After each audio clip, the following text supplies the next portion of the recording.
This is the 10-Minute Contrarian Podcast. This is VP. We are a solutions-based podcast diving into the world of contrarian investing and alternative finance. You can find us hosted on the No Nonsense Forex YouTube channel, NoNonsenseForex.com, and podcast players everywhere. We got a big old episode today, so again, we're going to skip ad reads and dive right into things. Because I think it would be a huge mistake if we went right into the high upside sexy stuff and completely ignored what is probably your largest position. It is still mine, and that is going to be cash. Your fiat currency sitting in your bank account.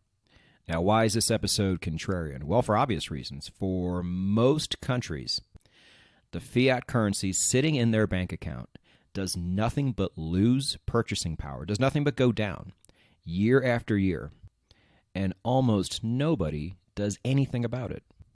And the crazy part is there are a number of things you can do about this. It just takes a little bit of effort up front, but once you've done it, you've done it. And for Americans, for example, you can take something that loses about 2% every year and turn that into a positive gain of anywhere from 2% on up to maybe even 7-8%, depending on how you do it. Think about that. Now, I know those are single-digit percentages, and that's not super sexy, but it actually is if you think about it. A lot of you subscribe to the No Nonsense Forex YouTube channel, and you know what a gigantic turnaround it is to be a Forex trader who gets about 2-3% loss every year on your account in your trading and turning that around to about a 5-6% gain. What a dramatic change that would be for you as a trader. And then being able to compound those gains year over year. It is a very large difference. It is a very large reversal in your overall fortune. And you can obtain this on the cash that is doing nothing but sitting there in your account. You just got to make some moves, and we're going to talk about that. Because I don't know about you, I don't like just sitting there and losing money if I don't have to. Some people are fine with it. Either they don't know that their money is losing purchasing power, and if you're not aware, that's fine. What I'm going to do is the show notes are going to have a lot of information today, so I suggest you go down and check them out. The first thing I'm going to put down are two charts, actually, and this is only on the United States dollar. Your currency might be suffering a similar fate, a worse fate, better. I have no idea. I can only speak for my home currency at this time. But two charts, how much the United States dollar has lost in its history, and then how much it has lost over the past 10 years. Americans, your United States dollar, as strong as it's been overall against other currencies, has lost 1/5, 20% of its purchasing power in the past 10 years, since 2010. And whether or not you believe in inflation or deflation, if you're on the inflation side, that percentage it loses every year is only going to go up. Why does this sit well with you? Well, for most people, they're completely unaware of this phenomenon, and that's the way the government wants it. But a lot of you, especially those of you who follow this podcast, you are aware of things like this. But it's the whole boiling a frog principle. If you do it slowly enough, people aren't going to care. And they'll just sit there and take it because it's not worth the effort to fix it. Well, I don't know about you, but I don't feel that way. I don't like sitting there losing money when I don't have to. I spent 15 years in Las Vegas, and for the last probably 12, 13 years, I did not play one casino game, except for Baccarat. And that was an experiment. Blog readers know all about that. But beside that, I didn't play one casino game because I knew those games are rigged against me and I'm supposed to lose, and I don't like that. I don't like somebody saying, hey, I'm smarter than you are, and over time I'm going to take your money away from you. Now, I understand the entertainment aspect of it. Some people are fully aware of those odds and they just play it anyway for entertainment, and that's totally fine. But the novelty there had even worn off on me after a couple years. So if you're going to give me the option to either lose money or gain money over time, I am going to choose the latter, and I will put forth any effort I have to make this so. Just tell me what I have to do. You are a solutions-based podcast. Give me some solutions. So we are going to do that here today, but I want to clear up a few things first, and this is important. First off, I have done 2 videos on the No Nonsense Forex YouTube channel talking about the United States dollar and what to do if it fails. And how no matter what your own personal prediction is, how you should always diversify out of it or your own home currency, simply for your overall protection. Now, on those episodes, we talked about divesting into other currencies and why I think those currencies are a good idea. And then we spoke about the platforms you can do this on. I know in the United States you can use, well, depending on the state you're in, most states are allowed to use Revolut and TransferWise, which is now changed its name to Wise. And these are both great options to accomplish the very thing we were talking about in those videos. Here's the one problem, as it pertains to what we're talking about in this episode. When you use these apps, you do not get to participate in the positive interest rates of any of those currencies. It's the one catch. Now, for example, if you are banking in the United States, you not only get a tiny, tiny interest rate on your United States dollar, you also get next to nothing on your savings account, which gives you almost no protection whatsoever from the 2% hit you are about to take that year. So for starters, if you only have one bank, please go get a second bank. I don't care if it's on the blockchain. Just have another out. Americans especially, we get lulled into this false sense of security, and we think our banks, just because they're large, if you have a larger bank, like a Chase, Wells Fargo, Bank of America, something like that, that they're super safe because they're a big name, and they have big buildings, and they have TV commercials. I am going to add in the show notes as well a list of the top 50 banks in the world in terms of safety. American commercial banks do not appear on this list.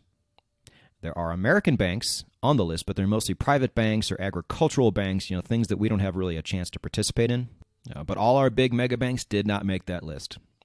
Canada, on the other hand, nice job. Your banks are super safe. But first and foremost, make sure you don't have all your eggs in one basket.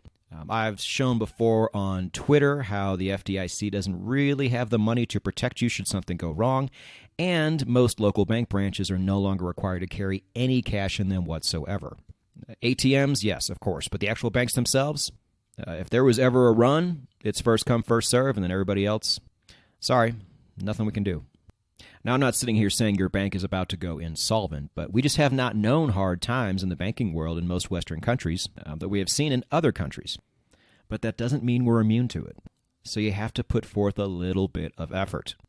Speaking of putting forth some effort, there are varying degrees of effort you can put forth. But again, even in what I'm about to tell you, if it seems like a lot, once you have done it, you have done it, and you don't have to go do it again. And then you can stop willfully losing money year over year. So the first thing you're going to want to consider doing is opening up an offshore bank account. Now, as Americans, this is very difficult. We have something called FATCA. And what it does is if any offshore bank wants to take Americans, and who wouldn't want to do that? Americans have a lot of money.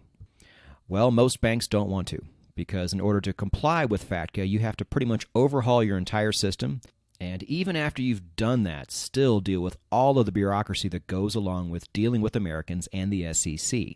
It's not the citizens themselves, it's all the regulations we have attached to us. So you're going to have to do some research here, and you're going to find some dead ends. You're probably going to find a lot of dead ends, because ultimately you are going to want to bank in a country that does not require you to be a resident there as well. The options here are fairly slim, and they get slimmer by the year. So if you're going to take action, I would say do it as soon as you possibly can. Now, I'm not going to be able to be much help here. I will give you some articles down in the show notes. The one is a video by the nomad capitalist, Andrew Henderson. Some of you guys already know who he is. He deals with passports, offshore banking, all that kind of good stuff. He really is tops in the field as far as this goes, and he's all about doing it in a very legal, compliant way, which is great because a lot of people in this sector don't do it like that, and this is not a mistake you want to make. So Andrew gives some ideas in the video, but trust me, those are not your only options. Again, do your research and understand that it's going to take a little bit of time. And for all my non-Americans out there, this process should be quite a bit easier. I just can't speak on it. But I can tell you what I did. I was unable to find a bank that would allow me to open an account remotely, so I had to actually show up. And I was already in the UK at the time visiting family, so I said, okay, found one. And I took a trip to Yerevan, which is the capital of Armenia. Showed up with all my papers, opened up an Armenian bank account. Now, I will not say the name of the actual bank because as of right now, they do not take Americans anymore. They got tired of the hassle. But there are plenty of banks there that still do this. And like I said, once you do it, it's done. And for a while, I was able to enjoy really nice high returns on the Armenian dram and a currency that did not lose a lot of ground to the United States dollar until 2020. They had a little bit of a war over there, and the dram did lose ground against the dollar, and the interest rate dropped. But those two things considered, I'm still coming out on the plus side. The rate is still quite high. And as of 2021, it has bounced back to its previous levels. Zero regrets.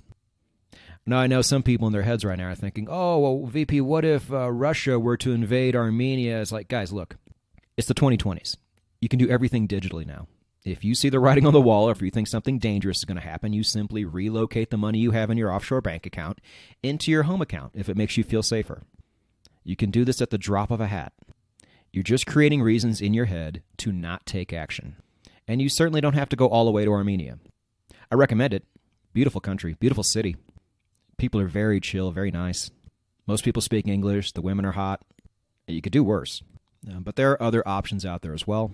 And I'll provide some links down below to get you started. Now, there is one other piece of this which allowed me to take my cash account from negative to positive. And I'm sure many of you know what it is. And that is getting positive rates on my USD-backed stablecoins. Now, the inherent risk here, of course, is on the blockchain. And the blockchain hasn't been around as long as banks have. And I understand that. This is maybe a risk you don't want to take. But I am comfortable taking the risk I have taken here. I have converted cash into USDC, and I've put that USDC on BlockFi. Now, I know some of you are jumping up and down saying there are much higher returns to be had elsewhere, and that return on BlockFi has dropped recently, but I'm okay with that. 7.5% return on my USDC without having to really do much, in the context of what we've been talking about, is awfully high. But in the blockchain space, I like the safety BlockFi provides. Now, this is not an endorsement. If you put your money in there and it all goes bye-bye one day, not my fault, because my money goes bye-bye too. I do not affiliate for them. But the reason I chose them over some of the more higher yield platforms out there, or over something like Celsius, was for one real reason. And again, this is just personal for me. I like how capitalized BlockFi is, and I like how they are a private company. Now, they're about to have an IPO real soon here. But their money does not come in and out from the actual blockchain. You know, they're not an actual cryptocurrency with all this dumb money flowing in and out of it. And I like that. I like the stability of that. So I've put all of my USDC and actually all of my Litecoin as well into BlockFi. And so far, so good. Again, if anything were to happen, I can easily move my money out of it. I know the Fed hates stablecoins, blah, blah, blah. I'm tuned into this stuff just like you are. But again, I can always move it anytime I want to. And I've weighed out the risk. And I am more than happy taking this perceived level of risk, which isn't even that high, in my opinion, to get a positive return on the cash that is just sitting there in an account anyway. Imagine being able to do this. Imagine being able to chase these high upside investments like commodities and crypto. All the while, your cash that's just sitting there is giving you a positive return. Now, if you think going from negative 2% to a 4 or 5% on the positive side return is just not sexy enough for you, if you can't be bothered to get out of bed for anything less than a 200% to 1,000% return, well, I'm going to say you're not looking at things the right way. I don't care how you do it. Just get your cash situation straightened out. Stop willfully losing money. It doesn't have to be this way. Start the game 2 spaces ahead on the game board instead of 2 spaces behind. Now, people who listen to contrarian investing podcasts typically are a lot less risk-averse than most people are. Most people think going out and opening a foreign bank account and putting your hard-earned cash on the blockchain is absolutely crazy. And that's fine. Let them lose money because we are not crazy. We're just early.